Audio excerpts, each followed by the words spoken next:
think that's enough. That's enough. Ken, what's up, my friend? How are you? Hey, it worked. I don't have to reload. I am here. You cannot get rid of me. Stop trying to. So now I know that every you time. know you can still do this, right? I was going see. I thought it was a bug where every time we did it, I forgot to share the presentation. That's the one thing I forgot to do. So keep going. Keep vamping. All right, I will kill some. So every time we do this, I always have to magically reload my page because my camera is mysteriously off, but yet somehow it works this time. Ken, are you saying something? We can't hear you. It's a bug, not a feature. Yeah, I see. No, it's a feature, not a bug. I don't know. Well, welcome back, everybody, to the Created Economy. This is our weekly interview series where Ken and I, sometimes Ken, will be interviewing voices and players from the creator economy at large. And we'll be discussing lots of topics that impact the way that creators do their business. So I'm going to try to use the deck this time because I always forget to do so. But we do go live on Wednesdays at 2 p.m. Pacific time. So feel free to tune in. If you want more information, feel free to head over to created.show. It's the official show page.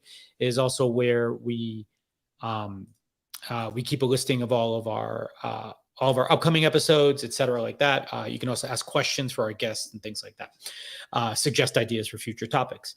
If you want the long form content, by all means, head over to createdeconomy.com. It's our full site where we have show notes and other information available. You can also sign up there for like kind of our mailing list. So you'll get some like email notifications and stuff like that. By the way, we do stream live on Facebook, YouTube, Twitch, and Twitter Spaces. I know right now. LinkedIn as well? We don't do LinkedIn largely because it is too big of a pain in the butt to configure streaming to LinkedIn currently. Oh, right. So yeah, we're not doing that anymore. But hopefully someday they will approve us and then we will start doing that again. In other news, now I can bring the deck back in. Let's get this back in here. This is why we need scenes. We're going to have scenes soon, so I don't have to do all that switching. But welcome back, Ken. This is episode 20. Can you believe it? Holy crap. We've been here quite a while already. It's 5 months of this show. It's been 5 months. Yeah, I do want to, in case you don't know, by the way, we've expanded the arsenal of content that we do offer. So we are live 3 times a week. Created Hours, which is our official office hours for the creator economy, is on Tuesdays at 10 a.m. Pacific time, in case you missed it yesterday. Obviously, this show. And then on Fridays, we have Created Briefs, which is our news show where we bring you all the latest news and a little bit of analysis so you can find out what's going on. Give us a follow if you don't mind. We are Created Economy everywhere. We are mostly invested, I think, in growing our YouTube channel, but by all means, we certainly post a lot, or Ken especially posts on Flipboard and also on our Twitter account often. So feel free to tune into one of those locations. We all are also doing our coin drop this week, as per usual. So every week we do give away AMA coin, is the official coin of the show. It will be unlocking perks before you know it. So I highly encourage you to claim some, but you can also buy some if you'd like. So head over to bit.ly/AMA-drop-7, or if you're watching, you can scan that QR code. It will be live, I believe, until Friday after our news show ends. So without one last thing, I always forget this one. We do have a Slack. The community is growing. I think we're almost at 30 members now. So feel free to head over to our bit.ly/created-slack. It is a great community of builders, some creators, and even a couple of investors. So great chance to sort of keep this conversation alive and talk to us in between the episodes. But also, lots of our folks suggest topics and themes, and I would say also sometimes news articles that get covered in the posts in the show. So feel free to head over there. So without further ado, let's dive right into it. Our friend Joe is here. Joe, you're gonna have to tell us how to say your last name because we've tried for about 2 months now to pronounce it, and we've basically probably butchered it. I would argue every time we've ever said it. All right, give it your best shot. How do you think it goes? Greg, you go. Hyrkin? No. Hyrkin. There you go. You got it, Ken. First try. Good for you. He heard me. This is why Ken gets put on mute all the time. I used to get a lot of Hyrkin, and people would like transpose the Y and the R. but yeah, it's Hyrkin. It's one of those bizarre names it's completely made up. We are literally the only Hyrkins in America. My grandfather came over from the Ukraine, or we're not totally sure, and ended up with his siblings got the name King as they came through Ellis Island, and he got the name Hyrkin. He didn't like it, so he changed it to Hyrkin, and for good measure, he changed his first name and middle initial as well, and became S.I. Hyrkin. And he went on to have 3 daughters and my father, and I'm an only child, and so that's it. We're the only ones. Wow. Wow. That's crazy. Yeah, totally made up name. It's Aren't kind all of names like, just kind of made up anyways? Sure, but some I guess are more creative than others. I don't know. yeah. You know, there's various stories of this too. Like my family's name is Narain, as we have it. My uncle's name, however, is Narain, Narine. My brother went in the Air Force, and somehow they added an E at the end, so he's Narain with an E. So yeah, like lots of variations there. It gets very complicated with family trees and trying to find your ancestors. It does. Yeah. One of these days, I still haven't done a full family tree history, but I should at some point. Yeah. Well, Joe, before we dive in, please just give us a little bit about you, and also, about Issuu. Just real quick, let the audience know and everyone else out there know. Sure. So this show isn't just about the origins of my name, I guess, and we're going to cover some other stuff. Got it. All right. I'll have to stick around for that. So I'm Joe Hyrkin. I'm the CEO of Issuu. We're this massive digital publishing platform. We enable marketers, businesses, content creators to take content marketing materials, magazines, publications, brochures, catalogs, restaurant menus, anything that is designed and created to be shared with an audience digitally. We enable that to be made available to share across any channel. So we provide a whole set of tools so that you can take your created content, only create it once, upload it to Issuu, and then we help you make it available to all the different channels where you want that content to be consumed, as opposed to having to natively create for every particular channel where you want your content to appear. So in that regards, I mean, we were talking about this in the pre-show backstage. Like, so prior to me joining Flipboard and my reporting career, I actually worked for a company called Orange Silicon Valley. Great company, based in San Francisco, and we used Issuu, and that was the first time I came across your company. And it was a great product for us to use. So we're very much like a research arm of Orange. Yeah. And so we had all these reports that we produced that we would release to the public. But of course, instead of having just a hardcover, we needed a digital copy as well. There was no real easy to use format that we could use, right? Yeah. And it was very flat. But it's very interactive, which was great, right? You can flip through it and everything like that. What has changed between that time, let's say in the late 2010s, to now, to kind of really tap? And what is the intent to tap into the creator market? Yeah. So Issuu started out really as this platform and set of services to enable folks to sort of transform the world of print, both in terms of creation and consumption, into a digital experience. And we mean that very broadly. So it's about taking reports, as you mentioned, or catalogs, or whatever it happens to be, and turn it into a format that it can be consumed digitally and shared anywhere. So you can take that content and add links and video and really make it very interactive. It can be embedded on your own site, shared across any social media platforms. We've started to do a lot more particularly over the last few years.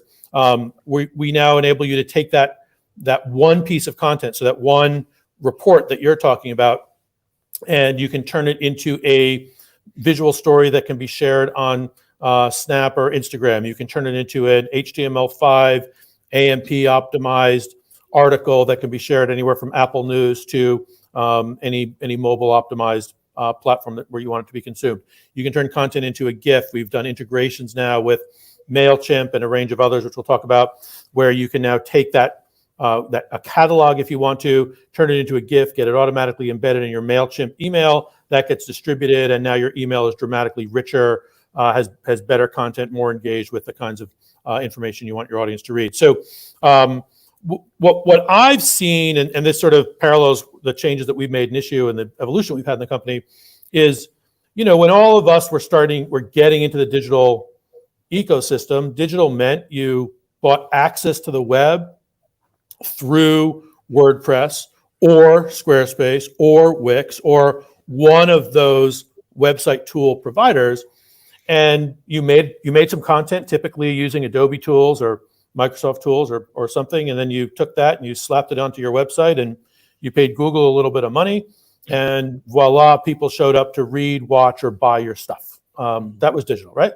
Then we took that URL, we threw it into Facebook or some social channel, and used that to kind of drive people back into the web. But what's happened over the last few years is that the web is now just one of dozens of channels, and most of those channels, interestingly, are demanding that you create natively for each one, and it's virtually impossible. There is no business in the world, whether you're the biggest company, if you're Shell or big catalog companies or Walmart, no one has the resources to create for every single channel. The exciting thing is businesses, again, big or small, have access to a much larger audience than they've ever had before, but no one has the resources to create. So what we've done is said, look, create once, create your brand approved, high quality assets, and then we'll give you the tools to transform it into the range of assets that you need for it to be consumed wherever you want. So it's sort of the best of both worlds. The creator, the marketer, the business, the publisher continues to control their content. They're able to transform into the right assets and then make it available wherever they want, rather than have to start natively for each particular platform. Yeah, and Joe, I have a follow-up question, I guess, here, because I actually had added this just before you'd actually mentioned this. So, some of the best practices suggested often in the content marketing realm is sort of to make content appropriate to sort of the channel that you're delivering it through. Yeah. And sometimes that's a formatting challenge, right? Move it from landscape to portrait or whatever it may be. Yeah. Other times it's sort of more of a cultural sort of messaging challenge, right? Where the way we talk over on Instagram may be different than the way we talk on TikTok than the way we talk. Or LinkedIn. LinkedIn is a great example, right? Where you have a particular way you're positioning yourself there, and then TikTok potentially is much more informal, or Snap is more informal, or whatever. I'm just curious how does Issuu sort of broach or sort of bridge some of those challenges for folks, or has it proven, is that advice overrated, right? Is it just you actually can get pretty far without doing it? Yeah, I think the advice is overrated, because I think it's provided out of context. I think the people who provide that advice don't understand or don't appreciate the effort it takes to create natively for each one of those platforms. And so what happens is then businesses are limited by the time constraints, and they only focus on Pinterest or Instagram or just a couple. They don't actually reach the audience that's available to them. I do think, however, yeah, sure. I mean, I think you want to tailor to a particular audience, but often if you have a set of content, you've got brand approved, high quality content, you have a message you want to be communicating. What's most important is to turn it into the right set of assets so it can be engaged with effectively, right? So, Ken may have had a full research report, but for it to be engaged with on TikTok, you want to turn it into a social post, or you want to have a couple of videos in that post that then drive people back to the report or something like that, right? So I think it's a combination of turning your content into the right set of assets. And I think we often underappreciate the brand approvedness of content, right? So in the social world, businesses are losing control of a lot of their assets, because what they have is social media people often arbitrarily running around posting stuff, and it may or may not come from what's approved, whether you're a small company or a big company, right? The other thing I think that's really interesting is if you're a solopreneur or an SMB, again, resources, you're highly resource constrained. The amazing thing for them now is tools to share and distribute content are relatively inexpensive, and they can reach an audience that has never ever before been available. Like I actually think one of the upcoming trends is going to be, the globalization of the SMB, and if they use the tools in the right way, they can reach people everywhere. You can have a individual seller, creator of wicker baskets in Perth, Australia, who used to only go to a farmer's market to sell their stuff, now can be selling to anyone anywhere in the world. It's amazing. Like that is, and it's cheap to do so, right? You can really build a business. What would you say? Would you say this is there was a Eureka moment in Issue's journey? I mean, you've been around for a dozen plus years, yeah, right? And you've gone from flat publications to interactive publications to now this publications anywhere type of model. Yeah. Would you say what was the impetus for that? And was it because that was always part of the game plan? And it just was it's just a happy coincidence that we, with all the talk about the creator economy and this flourishing passion economy, whatever you want to call it, that it's just like, oh, well, it just kind of nice little intersection there, and we think we can really play a big part in there. Yeah, I think it's not a nice little intersection. I think it's a nice massive intersection that is just going to continue growing. I think the Eureka moment really was the founding of the company, which is the world is not going to be limited by the printing press anymore. When the printing press came along, it created this huge watershed moment, right? The main sort of output of the printer press is that it put a lot of monks out of work. That was a joke. Yeah. Sorry, I don't have the sound. I don't control the sound effects. Greg's the one with that. I don't know. Greg, you got to add sound effects here to the platform. Anyway, but I think there we go. All right. I don't know if I want that sound effect, but see what I ate for lunch. But anyway,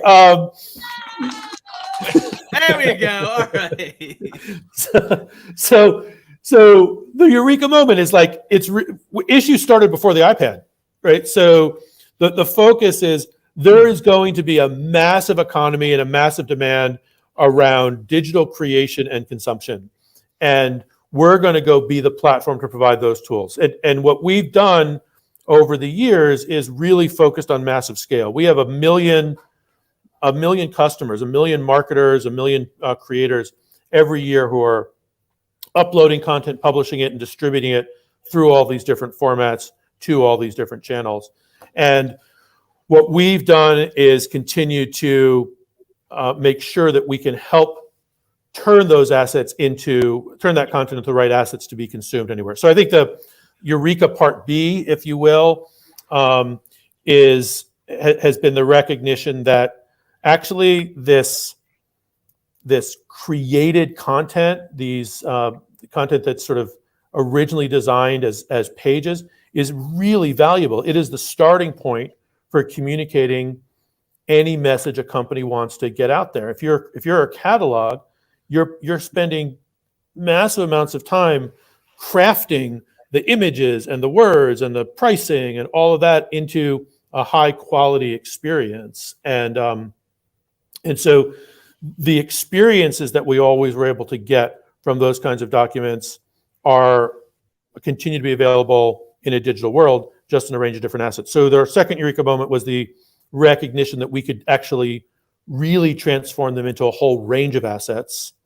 And I like to call that kind of moment the development of what we call the story cloud, right? Which is the tools that a business or a creator uses to be able to create, transform, and then tell their story and have it consumed digitally wherever anyone wants. So those tools are everything from storage to Adobe and Canva to the MarTech stack that you're running content through, to the canvases where content's being consumed, to Issuu sort of being right in the middle of that, where you pull content from wherever it's been created or stored, transform it, and then distribute it out. Yeah, but real quick, if you are listening at Twitter and you do want to join us live, feel free, or actually anywhere, feel free to come on over to created.show/live. You can join us in the studio. You can get on stage, ask your question. We certainly welcome it. Go ahead, Ken. Yeah, so I think this follows up to, I want to ask this question here based on something that you said, Joe. But it's going to follow up to a question that Greg had here. Is a lot of the when we talk about the creator space, right? And the people on this show, what we talk about is largely to independent creators and those that are trying to create businesses. Greg, what was that term? Joe Pulaski's content entrepreneur, right? Contrepreneur. Yeah, there you go. Contrepreneur. Because we can't say two words. We'll condense it as much as we can, but we just call it content, right? Creatorpreneur. How about creatorpreneur? Creatorpreneur. Well, we'll pass it by Joe because we don't bastardize his term. But the point is that these are not necessarily big scale businesses, right? I mean, we've heard about Amazon and all these big tech or big companies, enterprise companies that are hiring creators within their own companies, right? Yeah. But you are catering towards the SMBs. Yeah. You're catering towards like SMBs and up. Yeah. Do you see a home for individual creators, these content entrepreneurs, however you want to call it, on Issuu, and how would you appeal to them? Yeah. So we also rolled out a product we call Issuu Digital Sales. So you can actually take anything that you've created and run it through Issuu Digital Sales and then sell it across the any social platform. So a great example, there's this amazing young woman in Australia, Josephine de Grand, who created, she lost 150 pounds through diet and exercise. Greg, you'll appreciate that, right? Like she really decided, I'm going to go take care of myself, and she created a cookbook of all the new recipes that she used that were sort of instrumental in her own process, and she sells that. And she's built this entire amazing business. She built this new brand. She calls herself No Longer Fat Josie, and she has uploaded that cookbook to Issuu. She sells it for $9.99 Australian, and she sells it not only in Issuu but Issuu Digital Sales. We give you the link so that you can put that and sell it on Twitter or Instagram or anywhere you want. So we see thousands of these solo creators leveraging the Issuu platform. And what's great about leveraging Issuu in this case is you can then take pieces of that content again and turn it into all the different assets you want to be able to share and promote that content. I think what we were talking about earlier. I think there's never been a better time to be an SMB or a solo entrepreneur. The access you have, the ability to engage an audience, we've never seen it. For sure. Yeah, the question, and sort of I was plugging away at this, and I think Ken brought this up as it's related to what we were discussing was, we often make it, especially in the context of our show, we tend to try to cast the creator as an SMB, or sort of certainly get them to understand themselves from the point of view of an entrepreneur or as an SMB unto themselves. I'm curious internally to Issuu, just as someone working in the space now, how do you define a creator and sort of like what's changed? Are you seeing an evolution in sort of like what's encompassed? There's often a debate about what's a creator, right? Yeah. And it seems very open-ended question still. I think a creator, defines themselves. I don't think there is a definition of a creator. I think anybody who has something meaningful to contribute, and they're doing so through a creation, and they have a audience that's as passionate about their topic as they are, is a creator. And I think there's a difference, I think, between the creator economy and a creator. The creator economy are those folks who are at least building some kind of business. It might be a side gig or a side hustle kind of thing, but and certainly I think there's a lot of people in the creator economy who stumble into a lot of creators who stumble into the creator economy. I think one of the ways I think about it is it's very similar to the music industry. If you think about rock stars, I don't know what Keith Richards thought he was going to be doing 50 years down the road. But when the Rolling Stones got started, they were just a bunch of fellas playing in someone's garage, right? And all of a sudden it took off, and I don't think they had I think it's somewhere along the line they had a 50-year plan, because you don't go for 50 years without having a plan and being really smart about it. But I think they kind of stumbled into this. And I remember I once met Bono, and he was an investor in a company I was part of, and he met with us. And at the end of it, as he was leaving, everyone in the company thought, "Oh wow, he's so smart." And we underestimated. Like, of course he's really smart. The guy and the band have been at the top of their game for 35, 40 years. And I think that's what we're seeing here in the creator economy. It's people who are really good and have a real connection with a particular audience, and they're able to monetize that interest and that passion because people relate to them. I'm not sure it's all that different than, consumer goods companies are huge, but most of them, the biggest ice cream brands in the world started off by someone making popsicles and selling it on the beach in so many instances, right? So I think that's what we're going to see with the creator economy. I think we're going to see in 10, 20, 30, 40 years, you're going to see these massive new brands that no one had heard of prior to today that started in this way, right? I made a greeting card and all of a sudden. I do appreciate that distinction, because I think maybe we make the mistake here too, but I do think it is often true that everyone gloms everyone who's a creator into the creator economy. But I think it's the intentionality of wanting to sort of monetize it that actually switches you up into that next tier of it.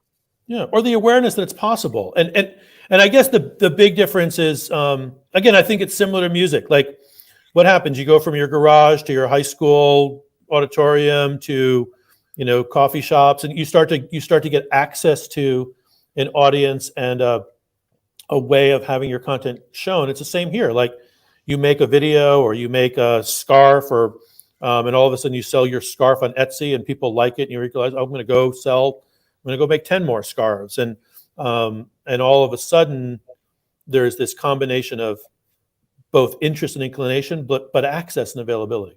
Mm-hmm. The tools that are available now, even just in the last couple of years, Shopify makes this really easy. Stripe makes it super easy. So the tools of the creator economy, maybe it's like the tools of the creator economy are catching up. There's always been creators. Now there's the tools for them to. Yeah, actually, if you don't mind, I'll throw this question in that I had earlier, because you guys, Issuu, have largely been focused on B2B, right? Category. Yeah, right? we're a dual-sided marketplace in a lot of ways. So we provide tools and services for the creators, marketers, publishers, but we also there's 100 million uniques who consume Issuu content a month. Half of that's actually on Issuu, and half of that is in stream wherever that content is being shared or distributed to, wherever it's being consumed. So we very much, we are focused around providing the tools so that these creators can get their content engaged with and consumed to build an audience. And we also have an audience for them, though it's not our,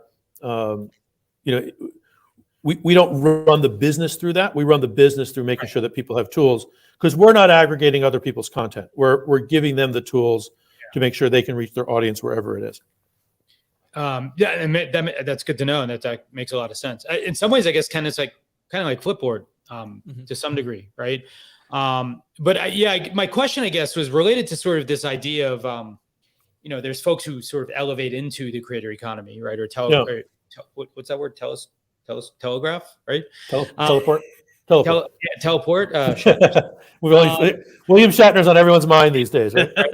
But since I know the bulk of your business is like the B2B side, though, providing exclusive services, right?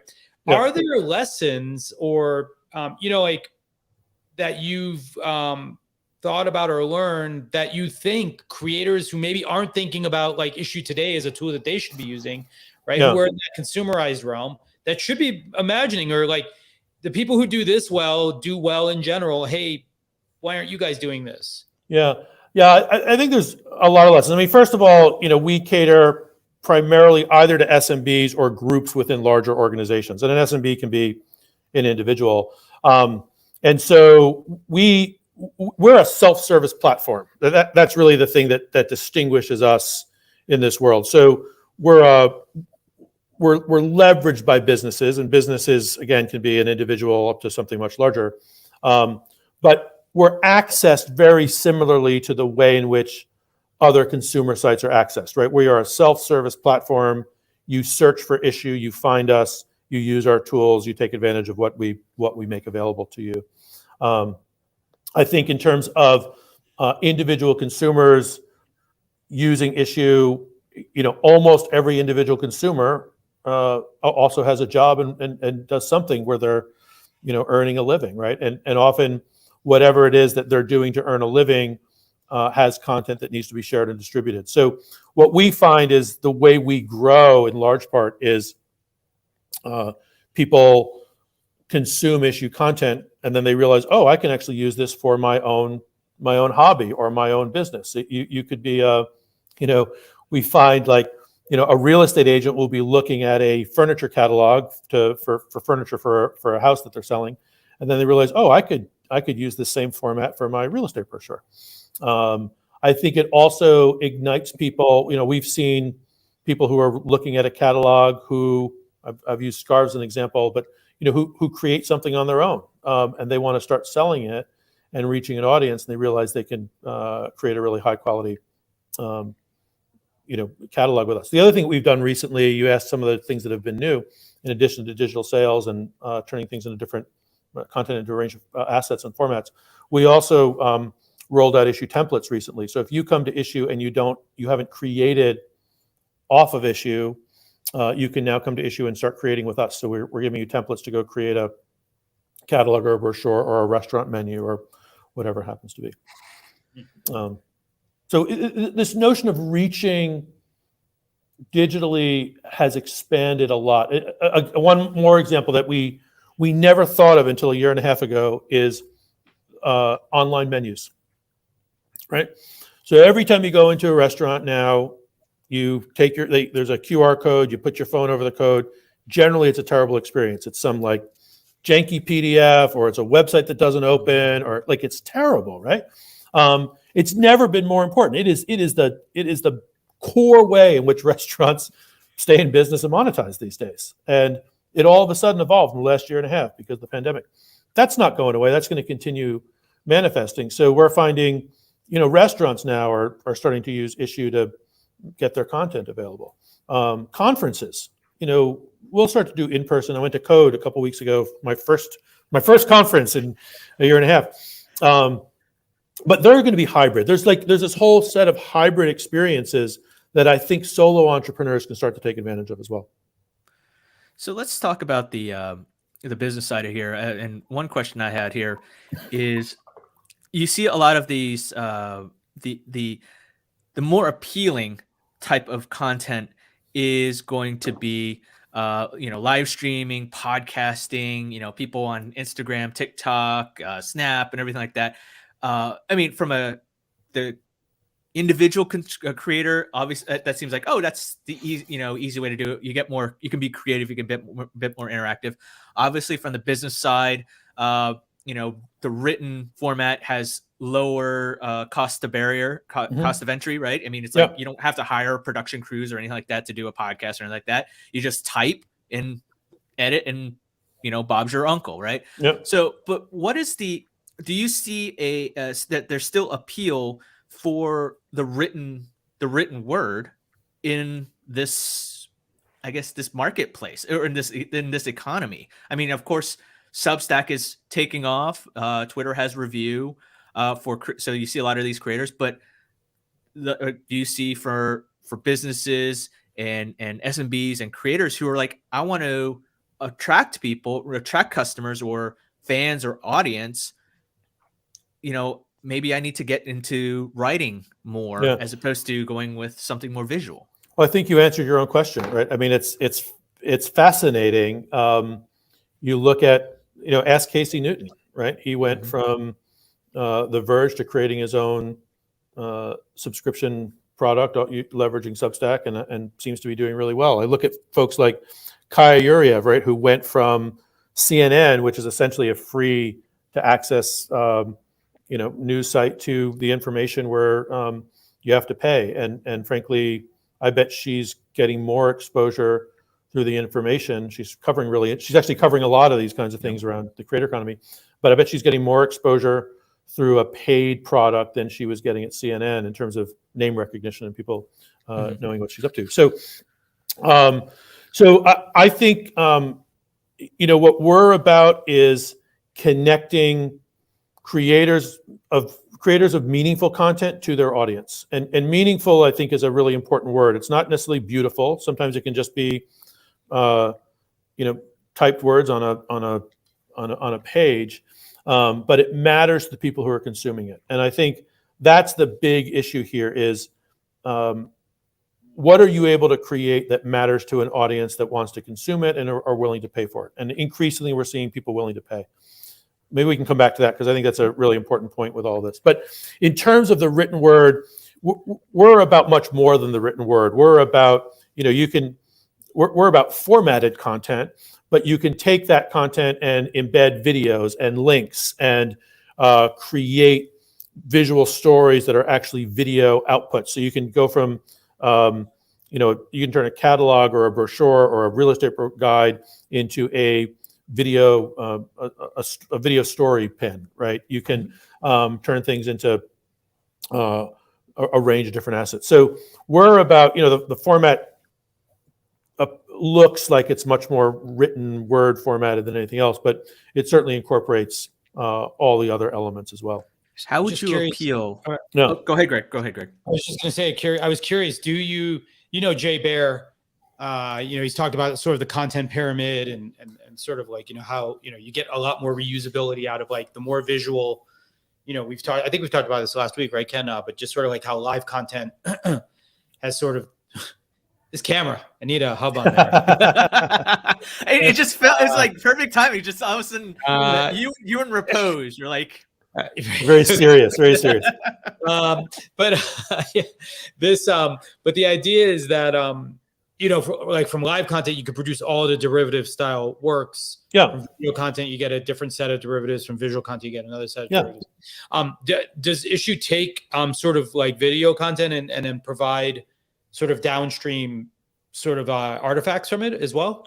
You can embed video content into an Issuu document. So we don't actually take your video and turn it into a different kind of document. There's plenty of other folks to do that, but it's the exact same idea, right? You take your full-on, as Ken talked about, your full-on research report, and now you can turn it into a whole range of derivative assets. Mm-hmm. So this notion of start with a high-quality piece of content, and then turn it into all the different assets and add in different formats and different formats of media, I think carries. And I think you have very much in this world, there's a world where things start with video, and there's a world where things start with formatted written documentation and images and move from there. And even at Issuu, I mean, we're massively image rich, right? There's so much data around this content, not only who's consuming it, but on the pages of all this information. Well, we still have about like 20 minutes left. So why don't we get into the dive a little bit deeper, Greg, about the latest round of funding, and then we can talk about NFTs and the future of publishing and creator economy. So, Joe, I mean, you guys raised 31 million in Yeah. funding. Yeah. Wow. Like right now you're about over 51 You know what's cool? million. $1 billion. No, just kidding. We were joking about this before the show, right? Like, 5 years ago, people who raised $30 million. I'm like, wow, front page of Wall Street Journal. Now it's like, oh yeah, they're just one of the folks who raised $30 million. I still think $30 million is still a lot of money. It is. And there's a lot you can do with it. I mean, we're really excited that we raised. We were a company. I like to. There's a category of company I like to call the pro-grow, profitable and growing, and they're companies that are really in many cases the workhorse of the technology world. They don't get as much attention as these crazy 100, 200x growers that sometimes flame out and sometimes do perfectly well. But these companies that are pro grows are ones who have figured out how to build a product that their audience really cares about and matters to them, and that folks are willing to build up their own business around at a scale that enables you to have substantive revenue and hire really great people. And so I've spent a lot of time focusing in my career on profitability and growth, combining the two of those together. So we were we had 17 consecutive quarters of profitability at Issuu. The last time we had raised money was 2014. We started being profitable in 2016, and we just kept being profitable, and so didn't have a need to raise money. But what we've seen in the last year is, with this huge growth in the creator economy and this huge growth in businesses understanding the necessity to transform, share, and distribute their assets, that we had an opportunity to grow much faster. So we went and raised additional funding, and we're going to use that to, for product innovation and real growth and awareness. And the amazing thing about the creator economy and the content creation and distribution economy is it's evergreen. I mean, there are tens and tens and tens, hundreds of millions of businesses. All of them understand the need to have their content, to create content, to be distributed and shared to all these channels. Those that continue to stay in business, the majority of those hundreds of millions of businesses, will continue to have to create new content. There are always new businesses getting created. We're going to see, in large part, coming out of COVID, we're going to see a new roaring 20s, and we're going to see tens of millions of new businesses getting created, and they all need these tools and services. And so that's why we raise the money. I look at something like a Canva that just raised, they sort of raise a couple $100 million every week or so, but they're now worth $40 billion. And people ask me, isn't that a crazy valuation? No, I don't think so. I think there's room. First of all, there's room for multiple big players in and around the content creation, sharing, distribution space, and this market's never going away. As long as there's a Canvas seems, I wouldn't say decidedly, but firmly in the consumerized side, I think. Yeah, where you guys are, which I think is very much. I mean, we're more on the business side, but even Canva, it's consumers using their tools, but there are businesses, increasingly there are businesses that are using those tools, and they're gonna do more there, I'm sure. Well, I guess yeah. I think your user bases are likely fairly overlapping, like persona wise. But the endpoints feel different with Canva, right? Like I feel like people tend to use Canva to do like stories and Instagram layouts and stuff like that more so. Yeah, and by the way, also like real goods, right? Like they're using Canva to make greeting cards and invitations and printing stuff that actually gets printed. But from a digital perspective, sure, they're doing more. They have all these templates that people can use, right? It's an expressive kind of side. Yeah. But it's interesting. Here's a fun little statistic as I was researching this, and I hope this is correct. Based on their 800, you guys saw 840% growth. In digital sales just by independent creators. Yep. So how do you define an independent creator? And what I tell you about going finding stuff on the internet? Ask It the was a question one press more time. release. It was a press release. How do you define an independent creator? Yeah. So, I mean, again, I think it's the same notion of like creators. It's SMBs or individual creators who are making content where they've identified there's an audience that wants to buy it. So, the woman who I referenced earlier who made the cookbook is an independent creator. We have research reports. We actually have there's a rabbi who sells sort of every year during the Jewish holidays. He puts together a particular guide and document and publication that is really popular, and he sells that digitally. So it's often people who either have, it's the equivalent of an Uber or Lyft driver in a lot of cases, where it's people who have a side hustle who realize that they've created something that other people want access to and want to buy. So does this put you kind of against like Gumroad? Is Gumroad like a competitor in this area for you, or do people use you to then deliver or sell through Gumroad?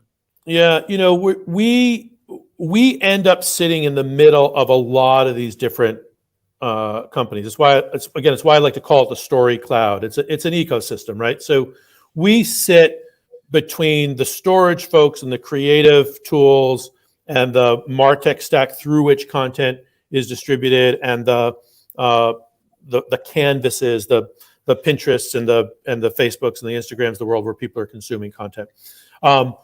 There's no one that does what Issuu does in terms of the depth of our platform. So we have a whole suite of tools, and there are different companies that do pieces of what we do, and there are some companies that really focus just on one aspect. So, Substack is focused on people selling a subscription to a newsletter.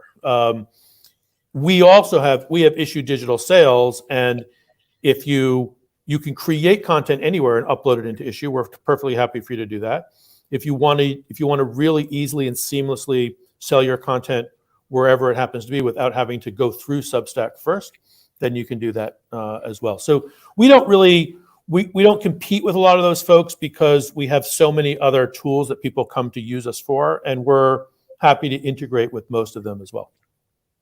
So Ken, this is a good, I think, segue actually to our future-looking convo on the NFT Sure. side. Yeah, I mean, I like NFT and crypto and blockchain are like all we talk about. I mean, like, where do you see like the future of publishing? Kind of like, you've raised 31, you have like 50 in the bank, or you've raised 50 in total. Yeah. Like, where do you, and you're talking about product improvements and innovation. Yeah. Like, how do you factor in these type of new technologies? I mean, obviously you're not seeing, are you looking at these as shiny objects that are like, oh, look at these, here's some dangling keys in front of them, and you jumping at it? Or how are you seeing Issuu? How are you positioning Issuu to reach and to appeal to those that are NFTs, that are, crypto, blockchain, those type of things? Yeah. So I don't know how well you can see I've got a lot of gray in my beard. I've been around. I've been doing this a long time. I'm very cautious. Cautious is the wrong word. I'm very careful not to be seduced by the new shiny objects, right? Like I want to understand what is the real business opportunity and how does this serve our customers. At Issuu, we're really focused on, we want customers to get access to tools that enable them to build their own business, get real value that enables them to reach an audience. That's what we're about, right? And we started off with paginated content. We added in video and links. We've given them the tools to be able to share and distribute it to a range of different channels. One of the things we're going to use this money that we've just raised is on deeper integrations. We rolled out integrations with Hootsuite and MailChimp, and we're going to do more of that and make that better. Adobe, Dropbox, various others.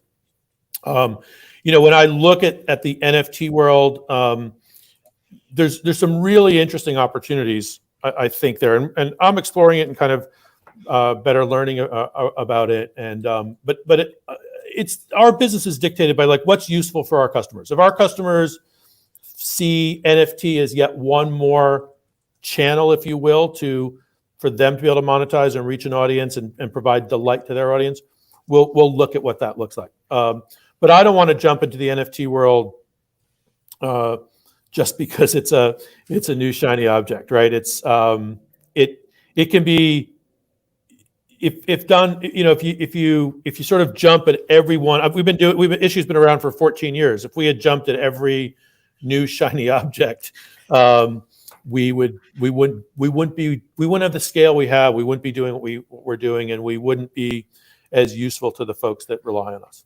Wait, you mean you don't have like ephemeral stories available on Issue right now? So in fact, we have Issue stories, and they are panel optimized, mobile optimized stories. But we actually had the crazy idea that people might want to read them for more than 30 seconds, and so like they're not ephemeral. Like actually, you can go. Your customers, Joe.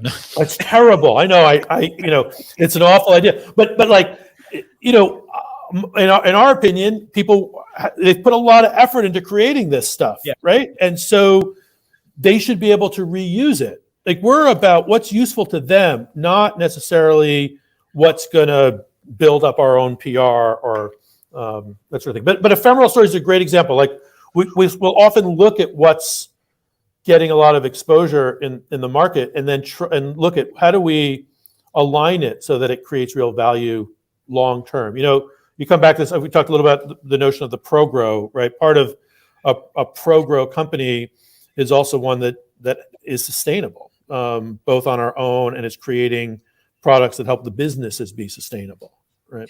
So yeah, I guess so. Just our last question, and just kind of along the lines there, I guess. I'm kind of curious. Well, we ask a couple of, we tend to ask a couple of questions of all of our guests, and I'll ask them here. Is just do you have any advice for other people building tools in the space, like things that they should think about or consider, maybe that they haven't thought about? Maybe you've obviously got a tremendous amount of experience and exposure to a world that honestly I think a lot of people building in the quote unquote creator economy don't have access or aren't really, they're not deriving their insights from there, right? Yeah. Any advice for builders? And then I think just any last closing advice for creators as well. And by the way, you'd mentioned this point earlier, and I wanted to last back to, so I give you a chance to sort of to close the loop on this as well. What you're describing Issue does feels to me like where most creators are evolving to, right? Largely because as we see, we're not necessarily going for mass audiences. We are getting to smaller audiences that we monetize faster, earlier in the life cycle, or more with more breadth. That's your wheelhouse, right? So just any advice for either one of those audiences, because that tends to be the audience that we have that watch this show. I think for both. I think on the those who are creating tools, it's about what is it that can be created. There's a few sort of key areas. I think one is, can you build something that has a massive market where you can really get to scale? You don't have to get there now, but is this something that you can keep building on top of? I think too many people underestimate the importance of pricing and monetization. So how are you going to monetize this? And it's not just to get money, but monetization. If people are paying you, it means you're providing them value. People aren't stupid. They're not going to give you money if you're not providing real value to them. So it's a proxy. Monetization is a proxy for the value that you're delivering. And too many people get to the monetization side too late. And I think that's really important. And then I think the other is make it easy. There are so many tools out there. There's got to be a way for your customers to be able to use your product. It's got to make it it's got to make their life easier. The world is really complicated right now. People's lives are complicated. People's businesses are complicated, particularly solo entrepreneurs. They're juggling families and all kinds of things, health and all sorts of things right now. Make it easy. And that may sound, there may be a lot of cliches in there, but I think if you sort of keep those at your foundation, you have a chance of building a really good business. I think from the creator's perspective, it's great right now, and it's only going to get better. And I think it's really important for creators to remember they're in charge. There are a lot of platforms that try to seduce creators into thinking that the platform is in charge. They're not. The creators are the ones who can build an audience because they're making great content or they're making great products. They now can sell those products on a range of different platforms through a range of different systems. It used to be the only way you could have video consumed was on YouTube. Now there's a whole bunch of places for it to be consumed. So you're in charge, and don't be seduced by folks who are trying to tell you you're not. And then the last point around that is, I think the one thing that has really been confirmed, I think it's one of the silver linings of COVID, is consumers are willing to pay for content now. We always thought the digital world and the web meant people only consume free content, but we're seeing with all the streaming providers, people are willing to pay. And so if you go into, as a creator, if you go into it understanding that you can, audiences will value what you're doing and pay you for it, you can actually build a business much sooner than you might have either thought you were going to or even knew you could. Awesome. That's great advice. Ken, anything before we close up? Well, I mean, why don't we end with Joe? Why don't you tell our listeners, tell our viewers more, like, where can they find more information about Issuu? How do they follow you? And what else you guys got? What else do you guys have coming up? Yeah. So issuu.com, issuu.com. And you can follow me all the usual places. Twitter, I'm at Yankee Joe. I'm a Yankee fan, so when I'm sorry, I was born in the Bronx, by the way. So. Oh, there you go. Terrific. We'll have a whole other show on New York. So I didn't realize when I first started using Twitter back in 2000. My mom had a Carvel for like 35 years in the Bronx. So cool. Maybe you know what? I might have been there on my way to or from Yankee Stadium.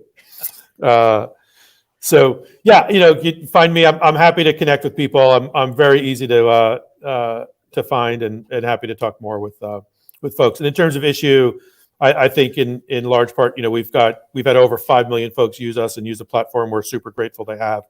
On the creator side, we have hundreds of millions of people, billions of people who have actually read and consumed Issuu content. And there's a free tier. There's a basic version that you can start using us. We're a freemium product, and we're just getting started in a lot of ways. We're going to be rolling out more integrations with other tools that people are using. We're going to be providing a whole range of ways for people to make sure that they can get their meaningful content in front of their audience. So it's a super exciting time to be at Issuu, and I'm really happy with our ability to work with folks. Awesome. Cool. Well, thank you. Thank you so much for being here with us. Absolutely, my pleasure. It's fun. Joe, I'm gonna move you off stage so I can figure out how to get the presentation back on here. Let's go. Yeah, all right. And all right, Ken, that was a wonderful conversation. Absolutely. Super excited that we got a chance to chat with Joe. Up next, by the way, in case you are here next week, we do have Amber Case. She's an advisor, a friend of ours from the Unlock protocol. I've been hearing Unlock everywhere lately, so I'm really excited and looking forward to having Amber join us next week as well. She's incredibly smart, like in looking and talking not only about what she's doing at Unlock, but everything she's done in the past. Like it'll just gonna blow your mind. She's definitely an awesome person to know, and it will be a very informative session. But we do have lots of other great content coming up. On Friday, we do have creative briefs. We also have our office hours again next Tuesday. Amber's up. Then we have Peter Shankman and John Allen coming up after that. We are booked through December. However, if you do want to get on the list to be a guest, we certainly appreciate and welcome you putting your name in the hat. We do try to create as many opportunities as possible for our audience to be part of the conversation. So with that, Ken, I'm going to say goodbye. Adios. Bye, everybody. It's been a pleasure as usual, and we will see you on Friday for the news. Creative Briefs. Bye.